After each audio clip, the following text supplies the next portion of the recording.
నేను మీ శ్రీవల్లి ఇలా మంచి మంచి ముచ్చటతోని మీ ముంగటికి వచ్చిన చలో ఇక షురు చేద్దాం.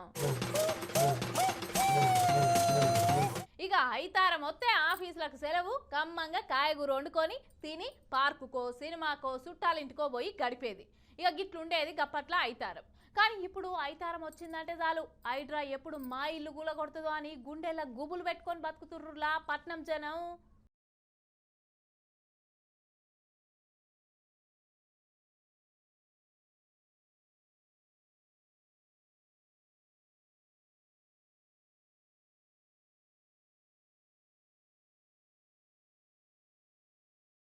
అవు ఆదివారం అంటేనే హైడ్రా అయిపోయింది.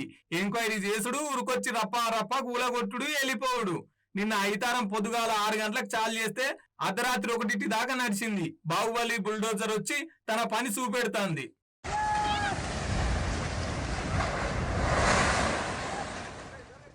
కూకట్పల్లిలో ఉన్న చెరువు కబ్జాకు గురైందని తెలియంగానే హైడ్రా ఆఫీసర్లు వచ్చి అటు అమీన్పూర్లా ఇటు కిష్టారెడ్డిపేటల ఇటు పటేలగూడెంలో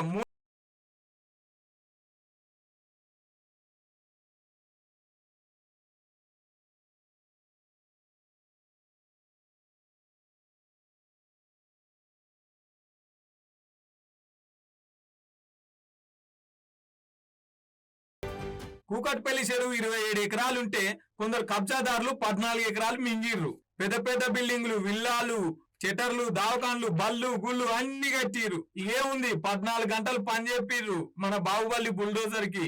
కథం పొతం పెట్టుకొచ్చింది. పొక్లైనర్లు, జేసీబులు నేలమట్టం చేసినాయి.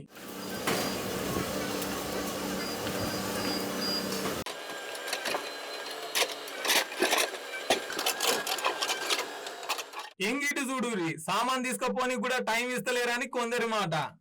ఎంత పెద్ద బిల్డింగులు కట్టిరో చూడురి. కటింగ్ పేరు పెట్టి కత్తిరించినట్టే పెద్ద పెద్ద పిల్లర్లను కత్తిరిస్తుంది, నీలమట్టం చేస్తుంది. ఐటీఎల్ బఫర్ జోన్ లో ఉందని తెలిసినా ప్లాట్లు కొట్టి పేదలకు అమ్మిన దోపిడిగాలు చేసిన పాపమంతా ఇవాళ పేదలకు చుట్టుకుంది. తెలవక కొన్ని తెరలయింది ఈడ పేదలే.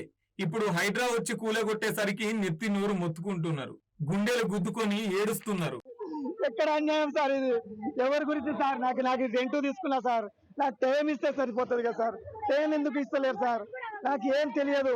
ఇది ఎక్కడ ఉందో ప్లేస్ కూడా నాకు ఐడియా లేదు. ఎందుకు సార్ అంతగానో ఘోరం చేస్తున్నారు? ఎందుకు సార్? దేని గురించి సార్ అంతగానో అన్యాయం చేయడం ఎందుకు సార్? దేని గురించి చేస్తున్నారు సార్? మీరు దండం పెడతాను సార్, ప్లీజ్ సార్. మీ అందరికీ సార్ ఎందుకు సార్ ఆగండి సార్. ఎందుకు తప్పు చేసింది పెద్దలు, దోపిడీదారులైతే శిక్ష అనుభవిస్తుంది మాత్రం పేదలు. తప్పే మా పిల్లనికి తెలియదు, మోసం చేసిండ్రు. అది చెరువులో ఉందని కట్టుకున్నాడు. టైం ఇవ్వండి, టైం ఇచ్చి మేము ఏదో మా అదృష్టం అనుకుంటాం మీదైతాం. ఇప్పుడు ఎవరు సార్ బాధ్యతలు?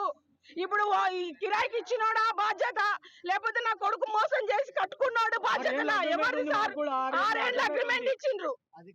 ఇంగిటి చూడురి, మాదాపూర్ లో ఉన్న కావేరి అసోసియేషన్ లో ఉన్న పార్కు 2200 గజాలు ఉంటే ఇంట్లో ఒక స్పోర్ట్ కంపెనీ పెడతాం, మీ పిల్లలకు స్పోర్ట్స్ నేర్పిస్తాం అని చిన్నగా జుర్రవాడి ఆ కాలనీ వల్లనే పార్కులకు రానిత్తలేరట. తెల్లం దాకా డీజే సప్పులు, ఆ సప్పులు, ఈ సప్పులు పెట్టి ప్రజల్ని ఇబ్బందికి గురి పెడుతున్నారట. 8 ఏళ్లకెళ్ళి ఎంత మొత్తుకున్నా న్యాయం అయితే జరగాలి. ఇంకేముంది, హైడ్రా కమిషనర్ రంగనాథ్ సారికి దరఖాస్తు పెట్టేసరికి ఎంక్వైరీ చేసిరు, బుల్డోజర్లను దింపిర్రు. ఇంకేముంది, తుక్కు తుక్కు చేసి పాడేసినాయి. ఎంతైనా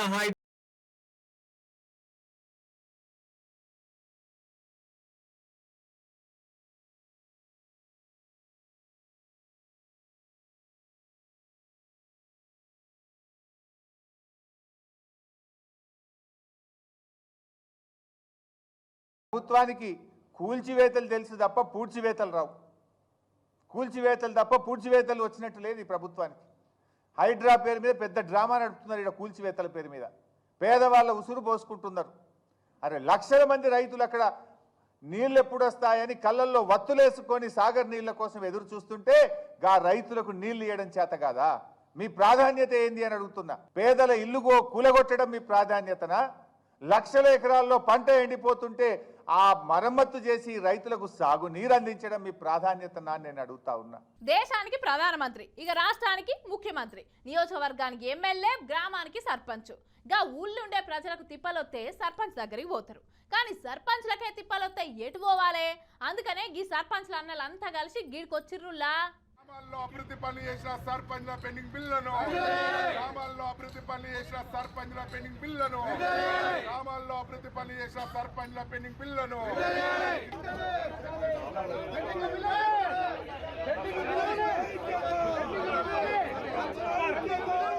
ఇంకిపెళ్లి సుబ్బు సాగుకొచ్చినట్టే అయింది కదా. 10 ఏళ్లు పాలిచ్చిన బీఆర్ఎస్ సర్కారు చేసిన పాపాలని ఇప్పుడు కాంగ్రెస్ మెడకు చుట్టుకుంటున్నాయి. సర్పంచులు కథం తొక్కి పల్లె నుంచి పట్నం బాట పట్టిండ్రు. మేం మాజీ సర్పంచులమైన మా గోస మాత్రం తీర్తలేదనుకుంటా సచివాలయం చేరిండ్రు సర్పంచ్ అన్నలు. సర్పంచ్ పదవి దిగిపోయి 8 నెలలు అవుతుంది. ఇవాళ రేపు మళ్ళీ ఎన్నికలు వస్తాయి. ఒక పార్టీ పోయి ఇంకో పార్టీ అధికారంలోకి వచ్చే మా బిల్లులు ఎప్పుడు ఇస్తారు అని లడాయికి దిగిర్రు.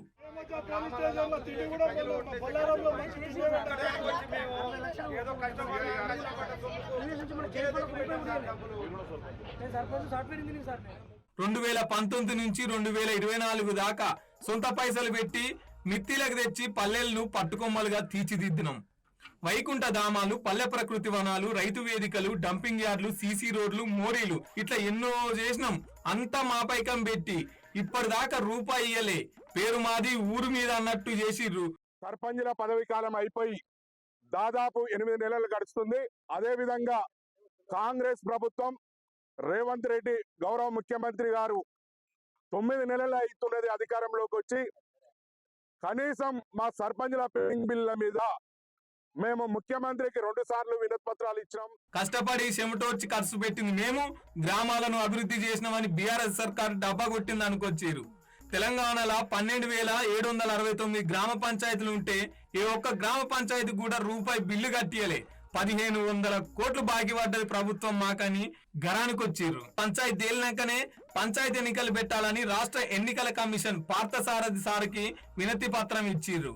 బిల్లుల కోసం తిరిగి తిరిగి మా చెప్పులు అరిగిపోయినాయి గాని ఎంతో మంది సూసైడ్లు చేసుకొని చచ్చిపోయినా కొత్త ప్రభుత్వం ఏర్పడి 8 నెలలు కావస్తున్నా మమ్మల్ని అయితే పట్టించుకుంటలేదు. ఎమ్మెల్యేలను కలిసినాం, మంత్రులను కలిసినాం, ముఖ్యమంత్రులు కలిసినాం, అయినా మమ్మల్ని పట్టించుకుంటలేరు.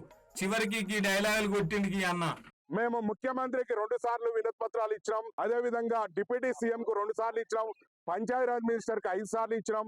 అదే విధంగా అందరి మినిస్టర్లకు వినతి పత్రాలు ఇచ్చినాం. పంచాయతీరాజ్ కమిషనర్ నుంచి ప్రిన్సిపల్ సెక్రటరీ నుంచి ఎంపీడీ దాకా వినతి పత్రాలు అందజేసినాం. అవసరం అయితే ముఖ్యమంత్రి క్యాంప్ కార్యాలయం కూడా ముట్టడిస్తేందుకు మేము సిద్ధమవుతాం. అదే విధంగా దిష్టిబొమ్మ కూడా దహనం చేస్తాం. అదే విధంగా అధికారులని అనేక రకాలుగా మేము గ్రామాల్లో తిరగకుండా అడ్డుకుంటామని తెలియజేసేందుకు మాది 30 తారీఖు వరకు ఈ ప్రభుత్వం క్లియర్ గా సర్పంచ్ల పెండింగ్ బిల్ల మీద స్పష్టమైన వైఖరి ప్రకటించాలి.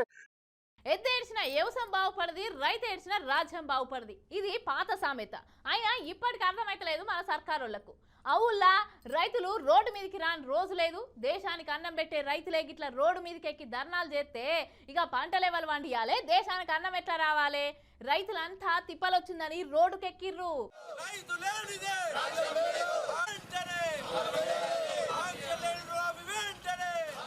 ఎద్దేడిస్తే వ్యవసాయం బాగుపడది, రైతు ఏడిసిన రాజ్యం బాగుపడదు. కానీ ఇగో ఈ రుణమాఫీ ఎప్పుడు సురువైందో ఏమో కానీ లడాయి అయితే ఒడుస్తలేదు పోండ్రి. ఇక రోజుకో జిల్లాల, రోజుకో మండలంలా, రోజుకో ఊళ్ళే మొత్తం మీదనైతే రైతులు ఏదో ఒక ఊళ్ళే రోడ్ ఎక్కుతూనే ఉన్నారు పోండ్రి.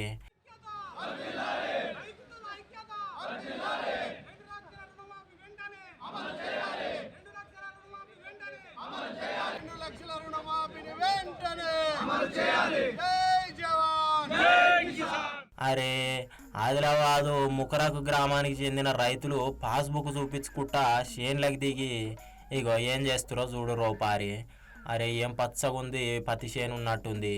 అటు ఇంకా ఒక చేతిలో పాస్బుక్ పట్టుకుర్రు, ఇంకో చేతిలో సెల్ ఫోన్ పట్టుకుర్రు. ఇక సెల్ఫీ వీడియో చేస్తున్నట్టుగా గిట్ల సెల్ఫీ వీడియో తీసి సీఎం కార్యాలయానికి వీడియో పంపి నిరసన వ్యక్తం చేస్తుర్రట.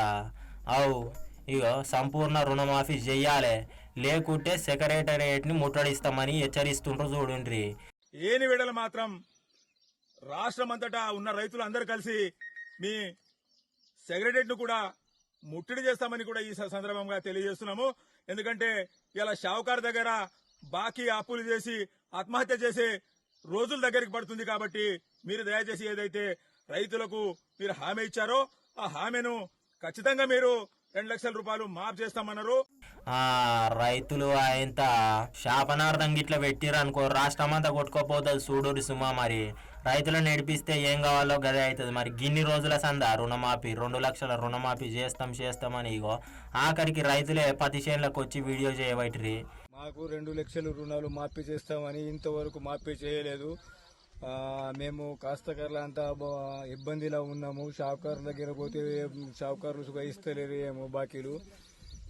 మీరు పోయిన ఎలక్షన్లో 2 లక్షలు మాఫీ చేస్తామని వాగ్దానం చేసిరు, కానీ ఇంకా ఇప్పటిదాకా చేయలేదు. 2 లక్షల లోపట్లనే మాఫీ చేశారు. ఇంకా 2 లక్షల మీద ఉన్న మేము అంతా రెన్యువల్ చేసుకున్నాము. మీరు వెంటనే 2 లక్షల రుణాలు మాఫీ చేయాలని మేము ముఖ్యమంత్రికి కోరుతున్నాము. చేయని వేళల మేము సెక్రటరీని హైదరాబాద్కు వచ్చి అందరూ ఆదిలాబాద్ జిల్లా రైతులము, ముక్రాకి గ్రామం రైతులము వచ్చి ముట్టడి చేస్తామని హెచ్చరిస్తున్నాం. అరే ఇక్కడి పక్క చూడండి, సిద్దిపేట జిల్లా కలెక్టరేట్ కార్యాలయానికి రుణమాఫీ కాని రైతులంతా పోయి అంత గదిలొచ్చి సిద్దిపేట జిల్లా వెంకటాపురంలో ఉండే రైతులంతా రుణమాఫీ కాలేదని కలెక్టర్కు దరఖాస్తుకు ఇయ్యబోతే ఆయనతో చూడురి, కలెక్టర్ ఆఫీస్లో కలెక్టర్ లేడట, అట్నే పోతే అడిషనల్ కలెక్టర్ సుతా లేడట. అందులో ఉండే పీడీకి ఆఖరికైతే వినతి పత్రం ఇచ్చిండ్రు చూడుండ్రి. గింత కథ అవుతుంది ప్రభుత్వంలో. మరి ఏం పని చేస్తున్నారో ఏం చేస్తున్నారో అర్థమైతలేదు. కలెక్టర్ ఆఫీస్కి పోతే కలెక్టర్ ఉండకపోవడం ఏందోలా అనుకొస్తున్నారు చాలా మంది రైతులు ఆడ చూసిన వాళ్ళు అయితే.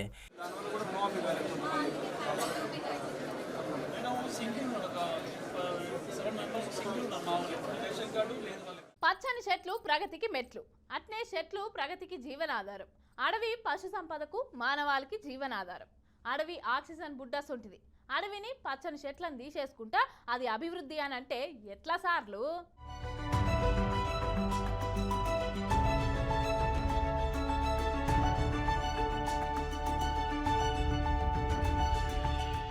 గిది పట్నానికి 80 కిలోమీటర్ల దూరంలో ఉన్న వికారాబాద్ దామగుండం అడవి. ఇప్పుడు గిదేందుకు చూపెడుతున్నాం అనుకుంటున్నారా?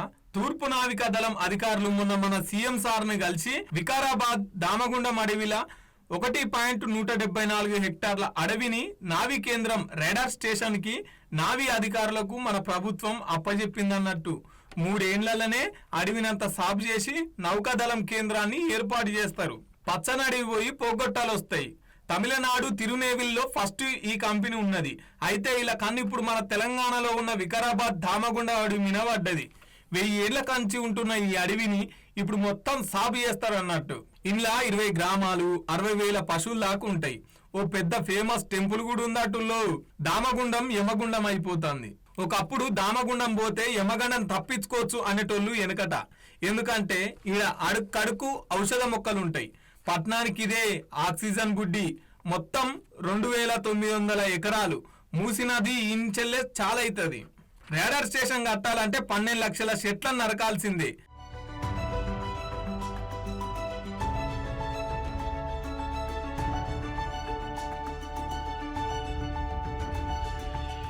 పచ్చని అడవిలా బిల్డింగ్లు కట్టాల్సిందే. గొడ్డు గోద చీమ చిత్క పక్షులు జంతువులు అడవి నుండి పారిపోవాల్సిందే. 3 ఏళ్లలోనే కడతారంట. సుమారు 5,000 మంది దాకా ఈయన్నే ఉంటారు. ఇగేముంది, పచ్చని అడవి కాస్త పట్నం అయిపోతుంది.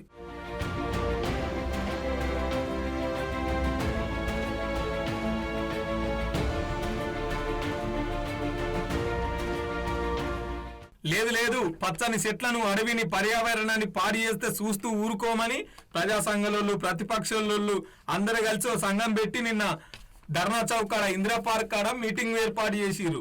అభివృద్ధి పేరు మీద విధ్వంసం చేస్తే ఊరుకోమనుకొచ్చిరు. మీ కంపెనీల కోసం మీ పెట్టుబడుల కోసం మూగ జీవాలను చెట్లను అడవి మనుషుల్ని ఇబ్బంది పెడితే అసలే సహించమనుకొచ్చిరు.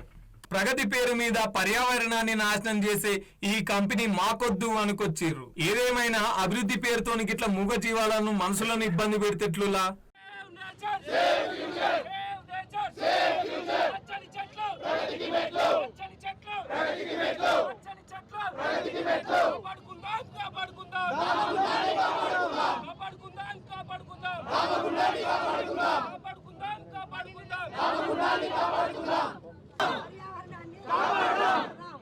పర్యావరణాన్ని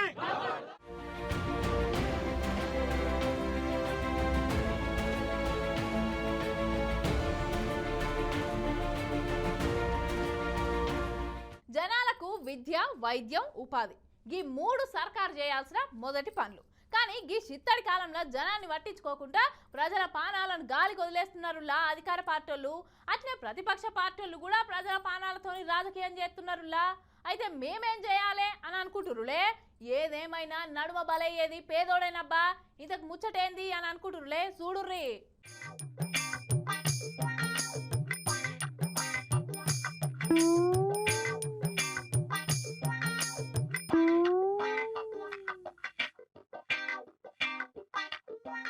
ఈ నడుమ కాలం మారేసరికి దవాఖాన్లకు డెంగ్యూ, చికెన్ గునియా, టైఫాయిడ్, మలేరియా వచ్చి దవాఖానాల్లో చేరేసరికి ఇక దవాఖానాల్లో సూదులు లేవు, మందులు లేవు, గోళీలు లేవు, డాక్టర్లు సుతా లేరు, బెడ్లు కూడా ఖాళీగా లేవటనుల్లా. ఇక ఇట్లా అనుకుంటా సోషల్ మీడియాలో వీడియోలు వైరల్ చక్కెర కొడుతుండే వరకు ఇక రాష్ట్రంలో ప్రాణాలతోటి శెలగాట మారుతుంది అధికార పార్టీ అని ప్రజల ఆరోగ్య సమస్యలను గాలికి వదిలేసి హైడ్రా పేరుతోటి హైడ్రామా చేస్తుంది. గిదిడిచిపెట్టి గాపని ముంగడేసుకున్నారు అనుకొచ్చారు బీఆర్ఎస్ వల్ల మాట. టీ హబ్లో ఆగిన నిర్ధారణ పరీక్షలు. కేసీఆర్ గారు బ్రహ్మాండంగా ప్రతి జిల్లాలో టీ హబ్ పెట్టి ప్రతి ఒక్క టెస్ట్ బయట కనీసం 10-15 వేల రూపాయలు అయ్యే టెస్టులు కూడా అలాంటి టెస్టులు అన్నీ కూడా కేసీఆర్ గారు మన అన్ని ఆసుపత్రులకు పెట్టినారు. వీటిలలో పరీక్షలు ఆగిపోయినాయి. మందులు లేవు. ఇవే న్యూస్ వార్తలు. దయచేసి మిమ్మల్ని రిక్వెస్ట్ చేసేది ఏంటంటే రియల్ ఎస్టేట్ నుంచి మీ మనసును మలిచి ప్రజల జీవితాల మీద, ప్రజల ఆరోగ్యం గురించి, ప్రజల వైద్యం గురించి కూడా మీరు ఆలోచన చేయాలని చెప్పేసి. ఇక రాష్ట్రంలో వైద్య ఆరోగ్య శాఖ మంత్రి దామోదర్ రాజనరసింహ ఫెయిల్ అయిపోయిండని అనుకొచ్చిర్రు. ఇగో గాంధీ హాస్పిటల్లోనే 48 మంది పోరగాళ్లను అట్నే 14 మంది బాలింతలను అధికార లెక్కల ప్రకారమే తెలిసిన మాట. ఇంకా రిజిస్ట్రార్లకు ఎక్కని కేసులు ఎన్ని ఉన్నాయో పిల్లతల్లులకు న్యూట్రిషన్ కిట్ అందుతలేదు.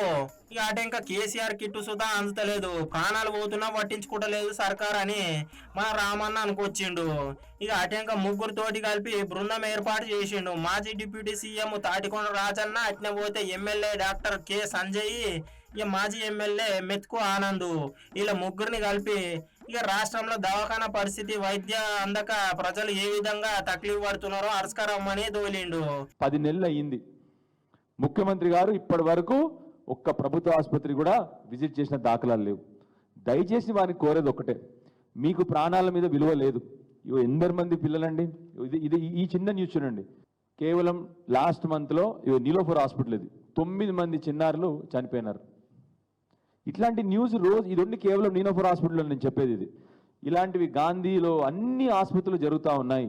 ఇక ఈ పిలుపునందుకున్న బీఆర్ఎస్ నేతలు సాక్క గాంధీ హాస్పిటల్ పోయి ఇంకొక ఇట్లా చేసేది చూడూరి.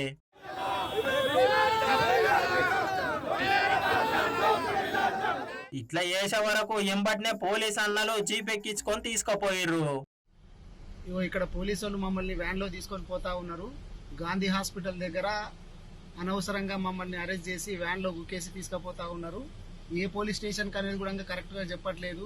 వాళ్ళకు కూడా కరెక్ట్ గా తెలియదు. వాళ్ళకు పైనుంచి ఏం ఆర్డర్స్ వస్తున్నాయో, గవర్నమెంట్ ఏం ఆర్డర్ ఇస్తుందో తెలియదు. కానీ అయినా సార్లు ప్రతిపక్షంగా పబ్లిక్ తిప్పలా అరుచుకోవాల్సిందే. కానీ ఇట్లా పబ్లిక్ అందరినీ ఎంట పెట్టుకొని లొల్లి చేస్తే ఇదే పెద్ద సమస్య అయ్యేటట్టుంది. గౌరవ ముఖ్యమంత్రి వైద్యం మీద ప్రత్యేక దృష్టి పెట్టి ఇలా ప్రజలకు మెరుగైన వైద్యం, మెరుగైన విద్య అందిస్తుండు. దీన్ని చూసి ప్రజల నుంచి వస్తున్న ఆదరణ చూసి ఓర్వలేక ఇలా ఒక కమిటీ అంటున్నారు. కమిటీ చేసే అధికారం మీకు ఎక్కడిది? గౌరవ ఎమ్మెల్యేలు ఎక్కడక్కడ వాళ్ళ హాస్పిటల్ కానీ వాళ్ళు తనిఖీ చేసే అధికారం ఉంటుంది.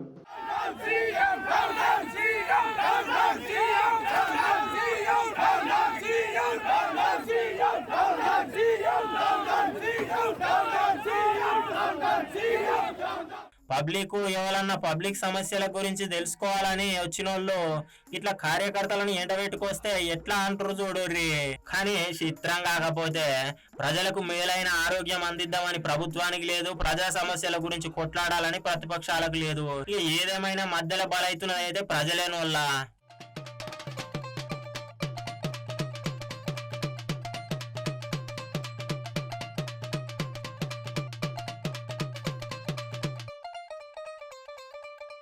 గిబుల్లా ఇయాల్టి ముచ్చట్లు. రేపటి బరాబర్ ముచ్చట్లలో మళ్ళా కలుద్దాం. అంతవరకు చూస్తూనే ఉండండి బీఆర్కే న్యూస్ తెలుగోడి సత్తా. రేపు మళ్ళొత్తా.